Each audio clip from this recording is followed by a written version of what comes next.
Welcome to today's deep dive. Today we're looking at a pretty dense product page from HDTV Supply. Right, the vendor that specializes in those massive, kind of mind-boggling AV systems. Exactly.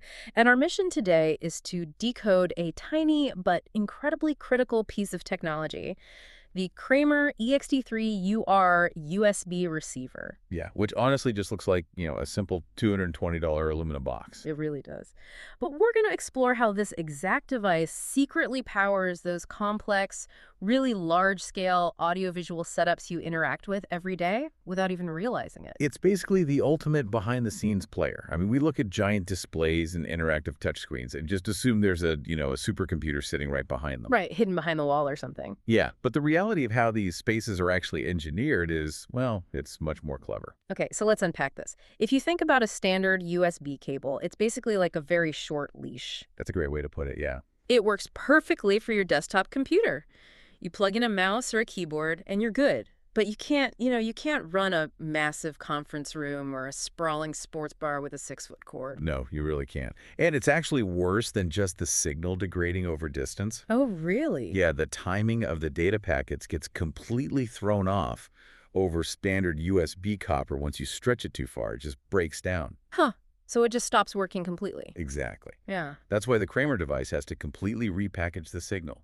It shatters that physical limitation by converting and extending a USB connection up to 100 meters. Wait, 100 meters? So that's about, what, 330 feet? Yep, about 330 feet. And it does that using standard twisted pair C-TAC cable, which most of us just know as an Ethernet cable. Wow. Okay, so that completely changes the geography of an AV setup. It really does.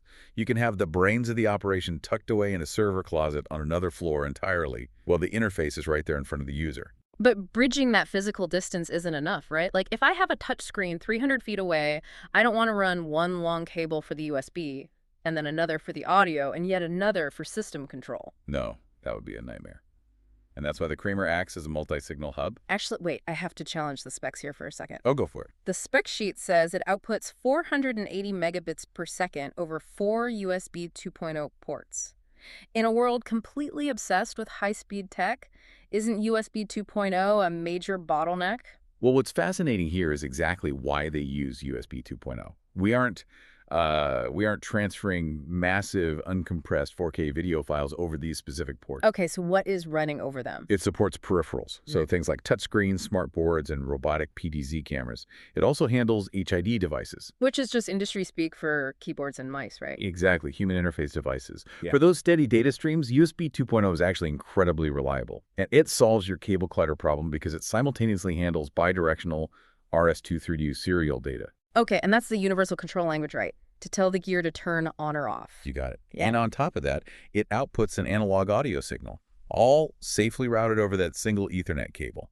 Okay, but pushing all this data 300 feet is useless if the screen is dead. Right, you need power. Yeah, so if we are putting a touchscreen or robotic camera that far away from the nearest server room, how are we keeping it powered without, creating a massive fire hazard? It sounds like we need a two-way street for electricity. That is precisely how its two-way power over cable, or POC, functions. Okay, break that down for me. How does that work safely? Well, Ethernet cables actually have 8 tiny copper wires inside.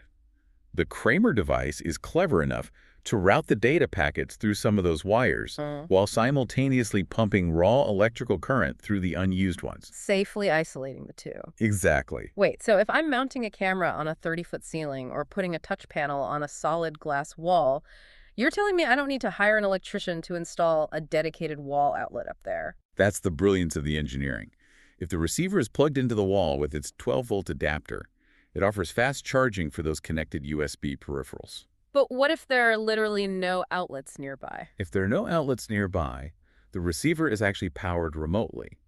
The transmitter sends power through the Ethernet cable itself to the receiver, which then provides standard USB charging to the peripherals. Oh, wow. It completely strips away the infrastructure headaches. It really does. It's incredibly flexible. So what does this all mean for you listening? If you've ever walked into one of those massive 160 TV sports bars, like the specialty setups listed by HDTV Supply. Yeah, and you've wondered how the interactive touchscreens or robotic cameras operate flawlessly without a computer in sight. Well, compact fanless devices like this Kramer receiver are the hidden backbone making it all happen. If we connect this to the bigger picture, Mm. they really are the unsung heroes of modern infrastructure, quietly working behind the scenes, ensuring these complex systems are totally seamless and invisible to the end user. Which leaves you with an interesting paradox to ponder today.